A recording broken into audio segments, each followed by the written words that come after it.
Masters আমরা পাশ করলাম আর সরকারি সার্টিফিকেট আমাদেরকে কিভাবে দিল? আমরা যোগ্যতা সম্পন্ন ব্যক্তি হয়ে আবেদনের সুযোগ পেয়েছিলাম। আর ১৯ লক্ষ ক্যান্ডিডেটের ভেতরে আমরা মাত্র ৮৩,০০০ ভাইভাতে অংশগ্রহণ করেছিলাম। তাহলে ১৯ লক্ষ কোথায় ডিফারেন্স টা আপনারা দেখেন যে ১৯ লক্ষ কোথায় আর ৮৩,০০০ কোথায়? ওখানে বৈষম্যমূলকভাবে মাত্র আমাদের ২৩,০০০ ক্যান্ডিডেটকে আমাদেরকে ফেল দেখানো হয়েছে। আমরা কেউ তো ফেল করিনি। এখন আমরা দীর্ঘ ৪ তারিখে জুনের ৪ তারিখে রেজাল্ট বের হয়েছিল। সেখান থেকে আমরা জুন মাসের ১১ তারিখ থেকে রাস্তায় অবস্থান কর্মসূচি, আন্দোলন করছি, অবস্থান কর্মসূচি করছি। এখানে আমরা এনটিআরসির সামনে গিয়েছিলাম, যমুনার সামনে গিয়েছিলাম, প্রেস ক্লাবে, সচিবালয়ের সামনে বিভিন্ন জায়গায় জায়গায় দফায় দফায় আমরা আন্দোলন করছি। কিন্তু যেখানেই যাই আমরা উপর মহলে যাই, আমরা স্মারকলিপি প্রদান করি, আমাদের ডকুমেন্টগুলো আমরা সেখানে প্রদান করি। তারা আমাদেরকে আশ্বাস দেয় যে আপনাদের সাথে বৈষম্য করা হয়েছে, আমরা বিষয়টা দেখতেছি।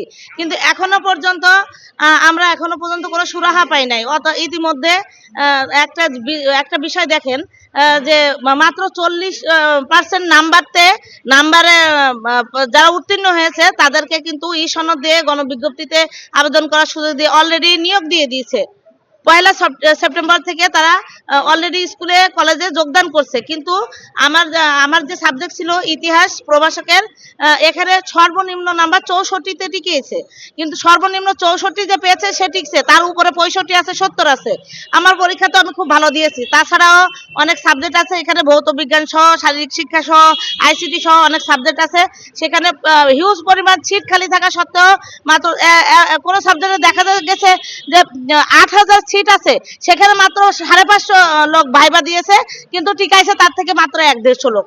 এটা বৈষম্যমূলকভাবে আমাদেরকে ফেল দেখানো হয়েছে, আমাদের সাথে মানে প্রহসন করা হয়েছে। এই জন্য